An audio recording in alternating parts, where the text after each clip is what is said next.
प्रणाम, नमस्कार। बहुत स्वागत है आपका उस कार्यक्रम में जिसका नाम है हे प्रभु आनंददाता। और इसका ये नया एपिसोड है, यानी ये कार्यक्रम आप पहली बार देख रहे हैं।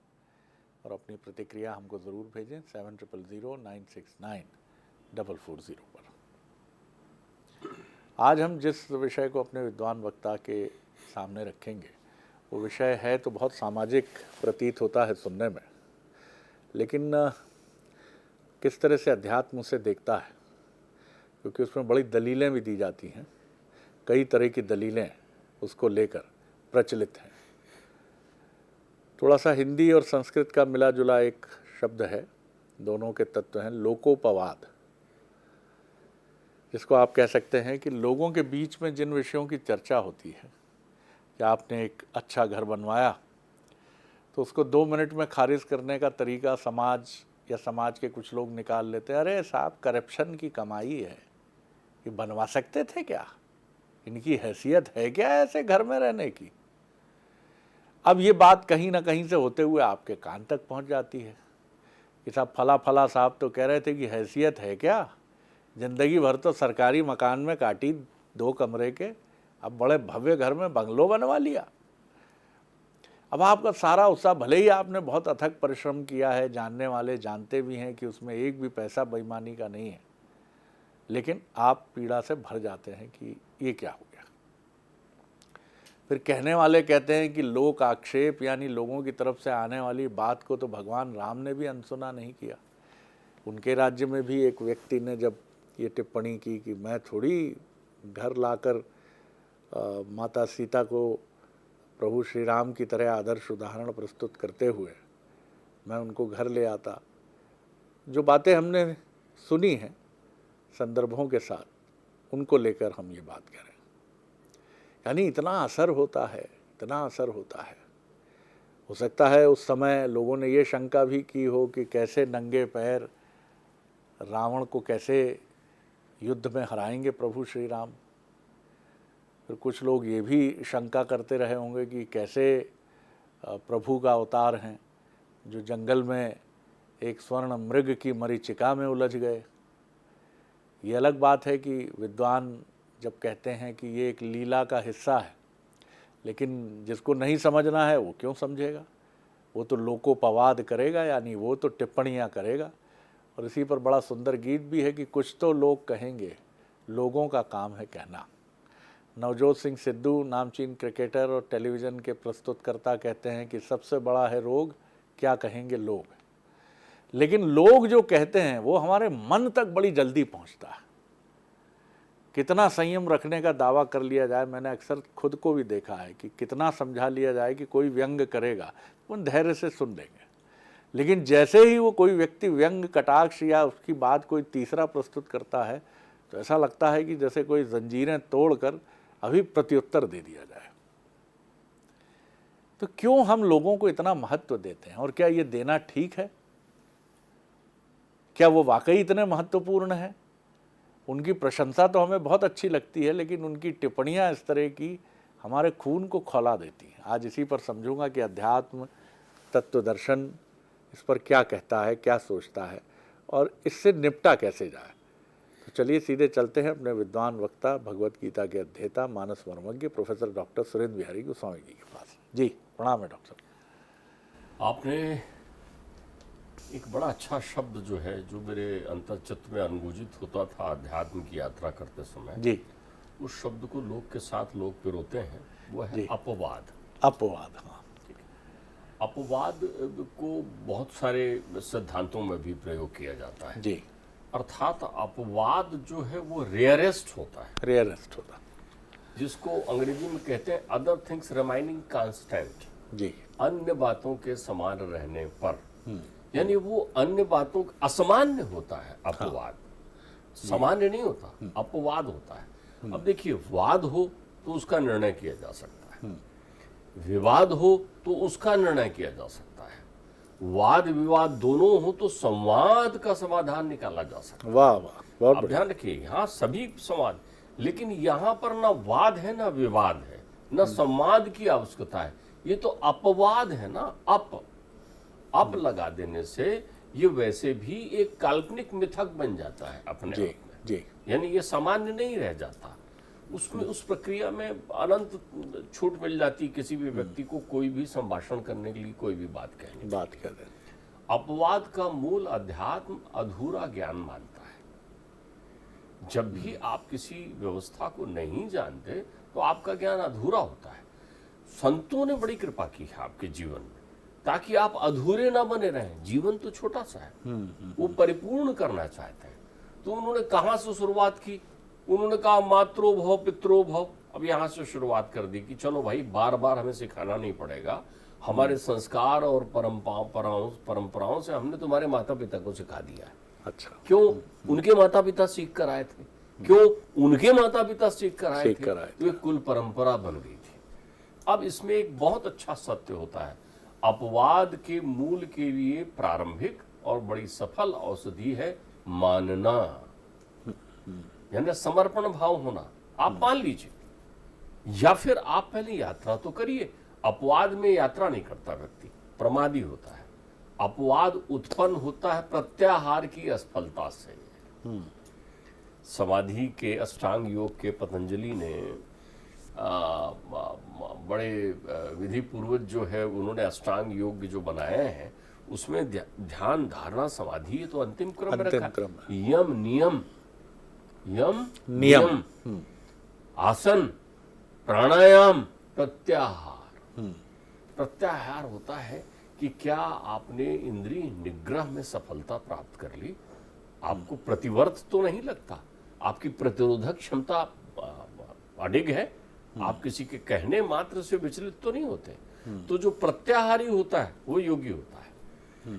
इसको ऐसे लोग अपवाद की स्थिति में प्रत्याहार करिए। आप प्रत्याहार करिए मतलब इसकी उपेक्षा करिए। हाँ, इसको पराजित करिए, इसको अपने ऊपर लगने ना दीजिए। मैंने आपसे कभी कहा था ना कि कीचड़ को जल की आवश्यकता नहीं है, जल की आवश्यकता आपको है। कीचड़ का तो काम ही चिपकना है। अब चूंकि अपवाद है तो वो अधूरा है। आपने पढ़ा नहीं, अभी आपने राम की लीलाओं का चिंतन बार बार करते हैं। जब भी परमात्मा राम का ध्यान आता है तो मुझे तुलसी की जनमानस पर कृपा से मैं आनंदित हो जाता हूँ, कृतकृत हो जाता हूँ। मुझे ऐसा लगता है कि आहा, मेरा जीवन सफल है जो मैंने अपने जीवन में रामचरितमानस पढ़ लिया। तुलसी ने रामचरितमानस को कवित्वबद्ध करने के पहले परमात्मा की कृपा से वो ऐसा कर रहे हैं।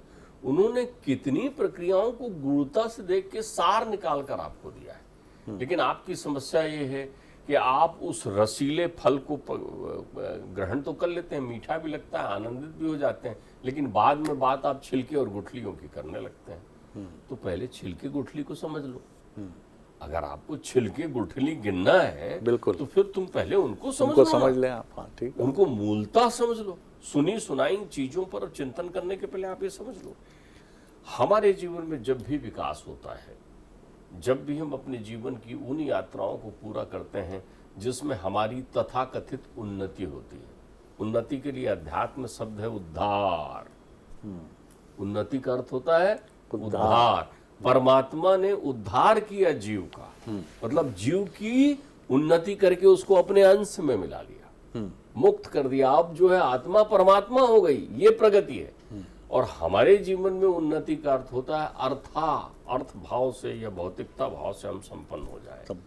और जैसे ही ये विकार हमारे जीवन में आते हैं, हम लापरवाह और प्रमादी हो जाते हैं। हम लापरवाह और प्रमादी हो जाते हैं। तो जिन्हें भी लोक अपवाद से बचना है, उन्हें अपने जीवन का आत्मावलोकन करके अपने जीवन से इन सारे तथ्यों को बाहर निकाल देना चाहिए, जिन तथ्यों से हमारी अहंकार की स्थितियां बड़ी है। सावधान चलिए आप। यदि आप पैदल चलते रहे हैं तो फिर आप कार में चलने की स्थिति में अपना पैदल चलना ना भूलिए। ठीक बात, बोलने दीजिए, लोगों को अपनी प्रक्रिया करने दीजिए। राम ने अपने जीवन में वो सारी भी नम्रता रखी। हमने तो राम के जीवन को पढ़ा ही नहीं, हमने जाना ही नहीं।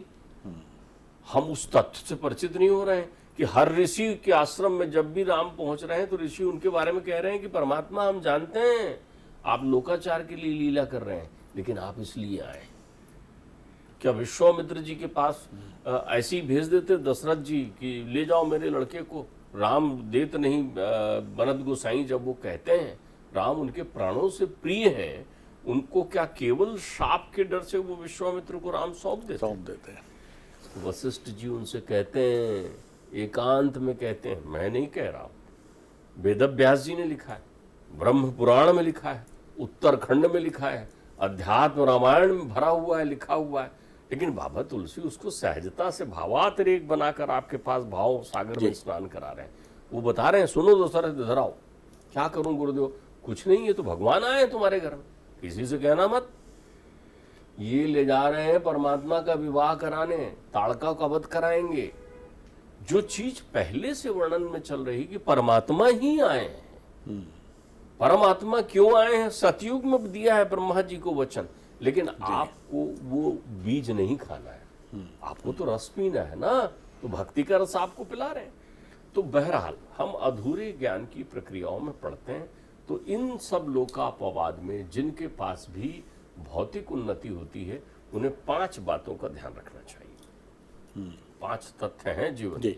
हमारा अध्यात्म सावधान करता है कि यदि आप इन 5 तत्वों से उन्नति करेंगे, ध्यान रखिए, उन्नति को मैंने केवल अर्थ से जोड़ दिया, उन्नति को भौतिकता से जोड़ दिया, उन्नति को आपके सुख से जोड़ दिया, उन्नति को आपके सम्मान से जोड़ दिया। जबकि अध्यात्म में उन्नति का अर्थ होता है उद्धार, आपकी वो प्रगति जिससे आप सदगति को प्राप्त कर जाते हैं, वो उन्नति है अध्यात्म की भाषा में। लेकिन संसार की भाषा में चूंकि लोकापवाद किसके साथ आएगा? जिसकी उन्नति होगी।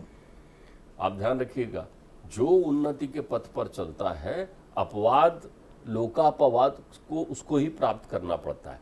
जो समर्थ होने लगता है संसार के लिए, उसे 5 बातों का ध्यान रखना चाहिए। मनु बड़ा ध्यान करके इस बात को लिखते हैं। मनु इन 5 तथ्यों को बताते हैं कि यदि आप चाहते हैं कि आपके जीवन में समग्रता और संतुष्टि आए, तो इन 5 तथ्यों को करिए उन्नति के साथ। धर्माय, पहला शब्द का उपयोग वो करते हैं, धर्माय। फिर वो कहते हैं यशाय, फिर वो कहते हैं अर्थाय, फिर वो कहते हैं आत्म कल्याणाय, फिर वो कहते हैं स्वजनाय।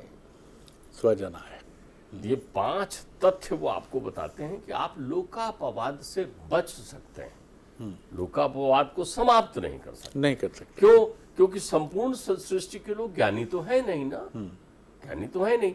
तो जंगल में मोर नाचा किसने देखा? वो तो कभी भी नचवा सकते हैं ना जंगल में मोर, उसमें आप कुछ नहीं कर सकते। लेकिन आप भौतिक रूप से अपने जीवन में धर्माएं, वो सारा कार्य करिए जो एक मनुष्यगत, मनुष्य समाज के कल्याण के लिए आप कर सकते हैं। धर्माएं, धर्म बताकर ना करिए, धर्म बताने की स्थिति में नहीं हो। धर्म के अपने लक्षण हैं, अहिंसा, सत्यम, अस्तेयम इत्यादि इत्यादि। अर्थात उस पथ पर चलिए जिस पथ पर चलने की प्रेरणा सत्संग और महापुरुषों से आपको प्राप्त हुई। तो आप लोक कल्याण के लिए कार्य करिए। धर्म वही करता है जो अपनी नश्वर काया के बारे में जानता है। तो आप ये सोच कर करिए कि सुनो यार, मुझे ऐसी कहानी लिखना है जो मेरे जाने के बाद रहे। तो आप उस भाव में हो जाएंगे, जिसके लिए यजुर्वेद का 40वां श्लोक कहता है, तेन त्यक्तेन भुंजीता मां गृधा कसस्वित इद धना। किसके लिए धन? काहे का धन? कौन सा धन? तो आप उस धन की परिभाषा को जानते हैं, तो आप मदद करिए, दीनों के प्रति ध्यान रखिए। धर्माएं, कृष्ण और सुदामा की मित्रता, धर्माएं। शबरी के प्रति राम का अनुपम प्रेम, धर्माएं। ध्यान रखिएगा, विदुर के घर परमात्मा का भोजन ग्रहण करना, धर्माएं। द्रौपदी की पुकार सुनकर वस्त्रावतार लेकर परमात्मा का पहुंचना, धर्माएं। ये करिए आप। ये करिए। क्या आपने किसी कन्या का दान किया? कन्यादान में कहीं गए? चुपचाप करिए, धर्माएं बताकर नहीं किया जाता। स्मृति कहती है कि जब भी धर्म वही है जो गुपचुप किया जाए।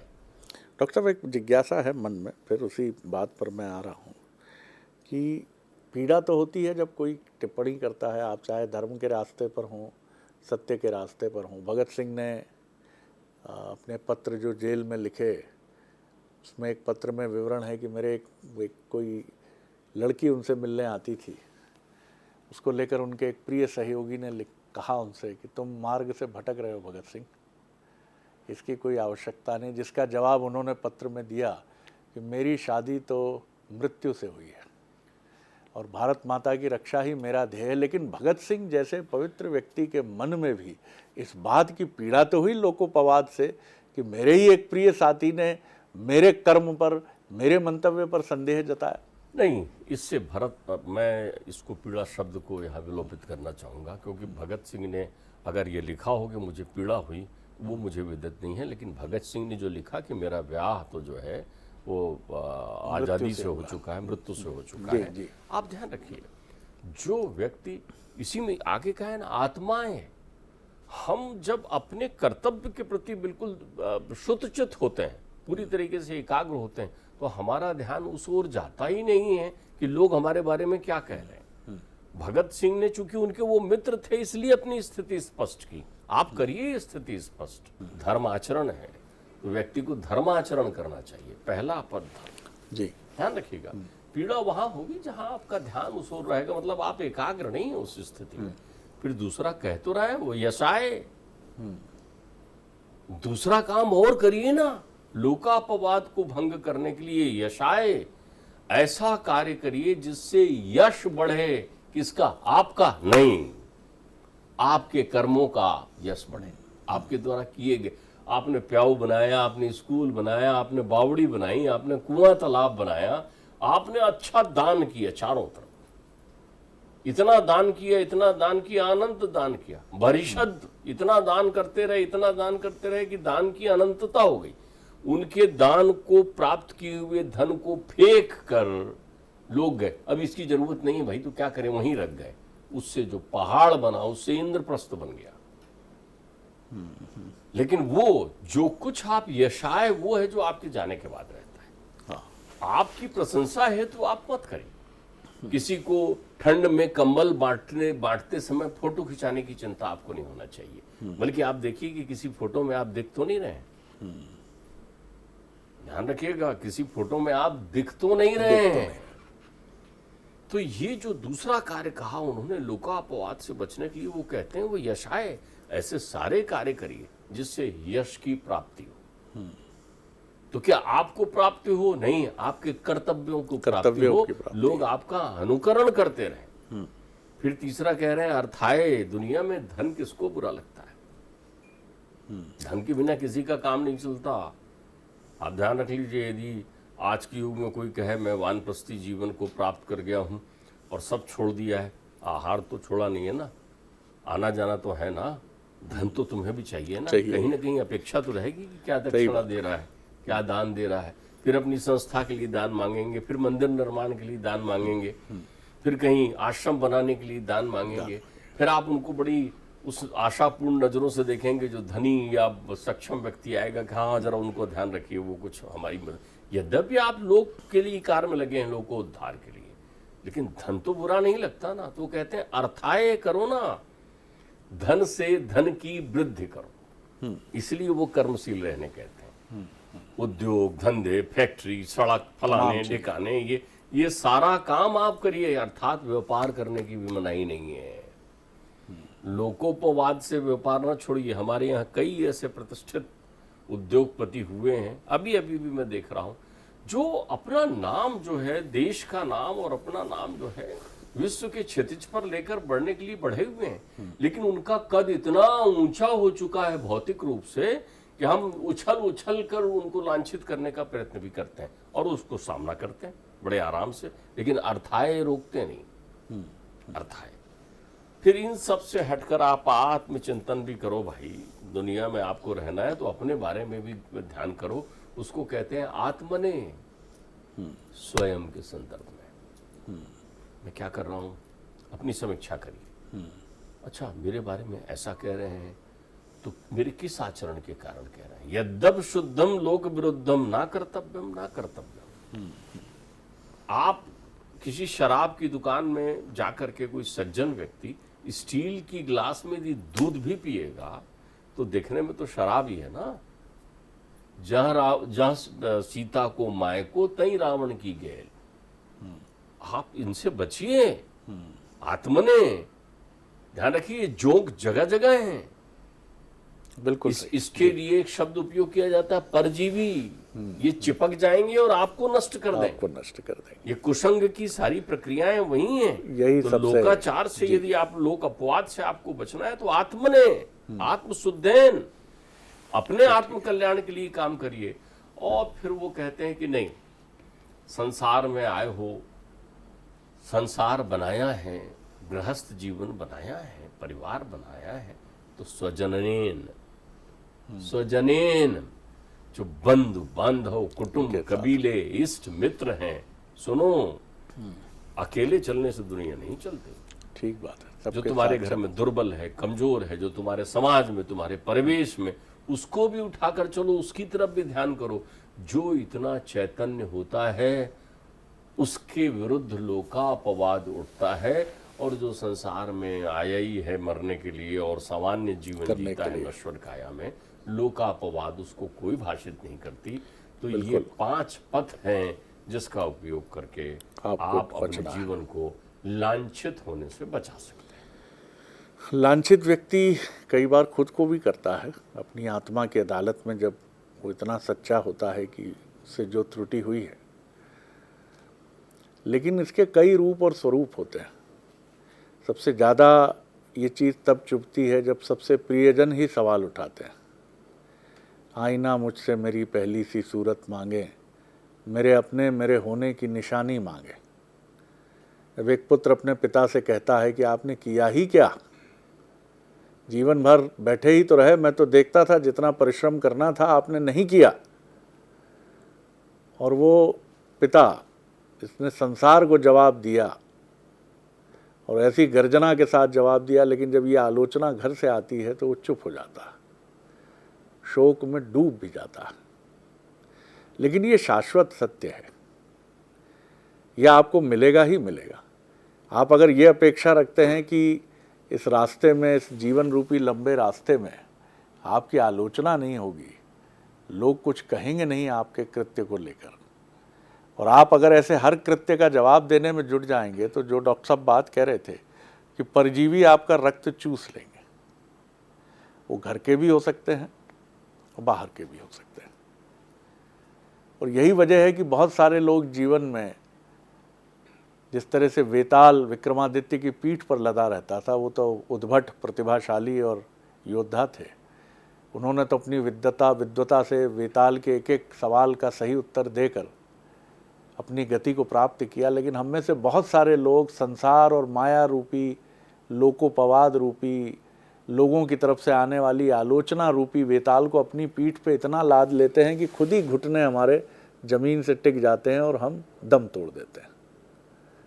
तो इससे निकलने के रास्ते डॉक्टर साहब ने आपको बताए हैं कि अपने को मजबूत करिए, अपने को सशक्त करिए, क्योंकि ये आक्षेप तो हमारे भीतर से भी आता है। जब कोई नया और महत्वपूर्ण काम हम करने जाते हैं तो भीतर संशयी तो कहता है ना, नहीं कर पाओगे, बैठे रहो यहीं, काहे को प्रमोशन ले रहे हो, यहाँ तो भैया तुरंत सस्पेंड कर दिया जाता है, बहुत सख्त है तुम्हारा बड़ा अधिकारी। लेकिन आप चुनौती लेते हैं तो सबसे पहले तो आपके भीतर ही बैठा है लोकोपवाद करने वाला। पुत्र या पुत्री की शादी करते हैं तब ये चिंता रहती, बहू घर में सबके साथ चलेगी, ये लोकोपवाद सबसे पहले कहाँ से आता है? आपके भीतर से ही तो आता है। लेकिन आप इन सब पर विजय प्राप्त करते हैं, और विजय प्राप्त करते हैं तभी आप आगे बढ़कर अपनी चिंताओं का समाधान करते हैं। अगर ये चिंताएं आपने नहीं इनका शमन किया तो ये चिता की तरह आपको जला देंगे, और जब आपका वजूद ही समाप्त हो जाएगा तो आप क्या करेंगे? डॉक्टर साहब प्रणाम कर रहा हूँ आपको। अगले एपिसोड में एक और विषय लेकर उपस्थित होंगे। प्रणाम, नमस्कार।